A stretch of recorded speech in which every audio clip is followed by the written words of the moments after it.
Today, let's explore the different angles you can be expected to know, and then we will learn how to measure them. Firstly, angles are the number of degrees two arms have rotated about a point, which is called a vertex. The vertex is the corner of the angle, and the arms are the two lines we have drawn to create the angle. The first angle we will look at are acute angles. These are angles which are smaller than 90 degrees. They are small and cute. Acute. Next, right angles meet at exactly 90 degrees. This means that they form when the arms are perpendicular to one another. Obtuse angles are then greater than 90 degrees, but they still fit on a regular protractor, so they are smaller than 180 degrees. When we have 180 degrees, we are working with a straight line. The angles on a straight line will always be exactly 180 degrees. When we have angles which are greater than 180 degrees, we are working with reflex angles. These angles are labeled on the outside of the vertex to show that they have gone further than a straight line. When measuring or constructing reflex angles, we should always perform a calculation to find the size of the angle. Lastly, when one arm has rotated in a full circle, it is called a revolution. There are 360 degrees in a full revolution, which is also the number of degrees found in a circle. Now you know why. When measuring an angle, there are important parts you need to take note of on a protractor first. Take note of where the 90-degree line meets the 180-degree line, which is found at the bottom of the protractor. They form perfect right angles, but what is important to note is that the point where the two lines intersect or meet is the very point you will use to measure angles. This is a very important part of measuring and constructing angles. Let's see how it works. Here, you have been given an acute angle to measure. This point over here, where the 90 and the 180-degree lines meet, needs to be placed perfectly on top of the vertex or corner of the angle you wish to measure. Next, your 180-degree line needs to line up exactly on top of one of the arms from your angle. As you make adjustments, look out that you haven't shifted off of your vertex.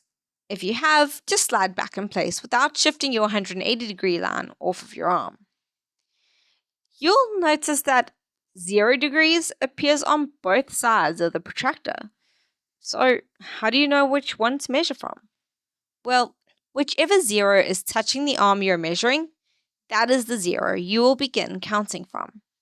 In this case, I am measuring from the 0 on my right. Counting in tens, I can see that I end up between the numbers 30 and 40. My arm hasn't passed the 40 yet, so my angle must be measuring somewhere in the 30s. The halfway line represents 35 degrees, which my arm hasn't passed yet either. This means that this angle measures 32 degrees. I will label my angle by drawing in an arc and the number 32 degrees on the inside to show its size.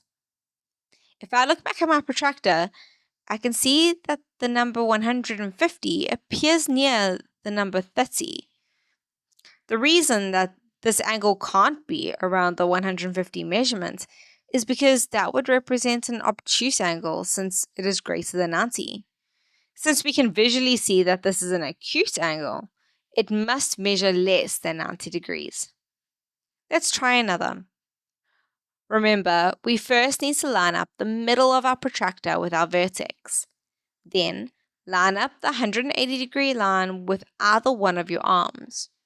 Remember to readjust if you shift anything out of place. It must be perfect before you measure. The arm which is touching 0 tells us where to start counting. So, counting in tens, this angle takes us all the way to 120. The arm has not gone past the 130, so that means that it is smaller than 130 degrees. It has just gone past the halfway mark, so it is bigger than 125 degrees. When I measure closely, I can see that this angle measures 126 degrees.